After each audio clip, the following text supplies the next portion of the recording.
আলহামদুলিল্লাহি রাব্বিল আলামিন আর রহমানির রহিম।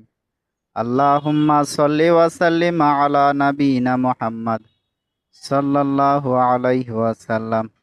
সাল্লাল্লাহু আলান নাবিয়িল কারীম। আম্মা বা'দ। আউযু বিল্লাহি মিনাশ শাইতানির রাজীম। বিসমিল্লাহির রহমানির রহিম। ওয়ালাকাদ খালাকনাকুম সুম্মা সাওয়ারনাকুম সুম্মা কুলনা লিল মালাইকাতি ইসজুদু লিআদম ফাসাজাদু ইল্লা ইবলিস লাম ইয়াকুম মিনাস সাজিদিন।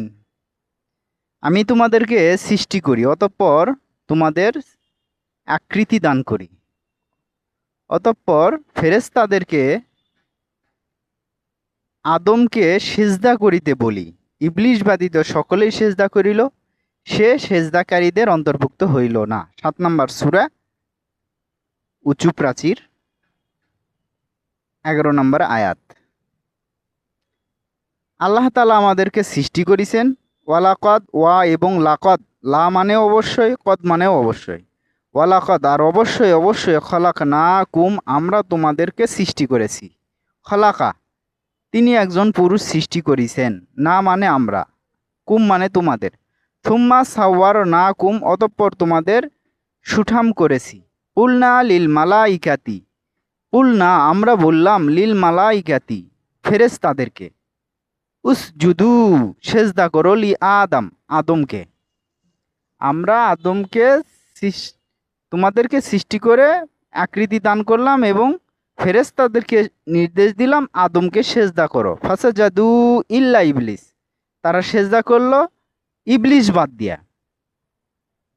আল্লাহর হুকুমটাই এখানে মুখ্য। আল্লাহ হুকুম দিছে যে তাকে সম্মান সূচক সেজদা করো, কিন্তু ইবলিস সেজদা করলো না। আপনি কিন্তু আল্লাহর হুকুমটা লঙ্ঘন করতেছেন। লাম ইয়াকুম মিনাস সাজিদিন, সে সেজদাকারীদের অন্তর্ভুক্ত হইল না। হে ভাই, আপনিও কিন্তু সেজদাকারীদের দলভুক্ত হইলেন না। যারা সেজদা করে, আল্লাহর পায়ে সেজদা করে, তাদের দলভুক্ত কিন্তু আপনি হলেন না। ক্বালা মা মানাআকা আল্লা তাসজুদা ইদ আমারতুকা, আমি বললাম কে তোমাকে মানা করলো আমি যখন তোমাকে হুকুম দিলাম সেজদা করতে? কে তোমাকে নিষেধ করলো আমি যখন হুকুম দিছি?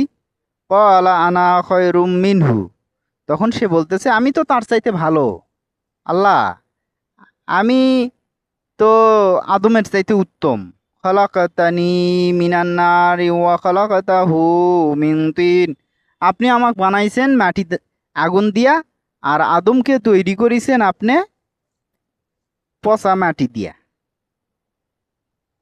এটা কেমন ধরন? কাদা মাটি দিয়ে তাক তৈরি করেছেন, আমি তো সেরা। যুক্তি দিছে। একটা কথা আছে আলী রাদিয়াল্লাহু আনহুর, যে ইসলাম যুক্তি চলে না। যদি যুক্তি চলতো তাহলে মাসেহ করার সময় মুজার উপরে যখন মাসেহ করে পা মুজা, তখন মানুষ নিচেই মসেহ করতো, কারণ নিচে ময়লা ভরে। কিন্তু আপনি যে তায়াম্মুম করলেন, অজু করলেন, অজু করার পরে কিন্তু আপনার ওই মুজা পরে আছেন, পায়ের উপরি ভাগে উপর সাইডটা মাসে করে দিতে হয়, পানি ছিটা দিয়ে ওখানে একটু বোলায় দিতে হয়। যুক্তি চলে না। আল্লাহর হুকুমের সাথে আবার যুক্তি কিসের?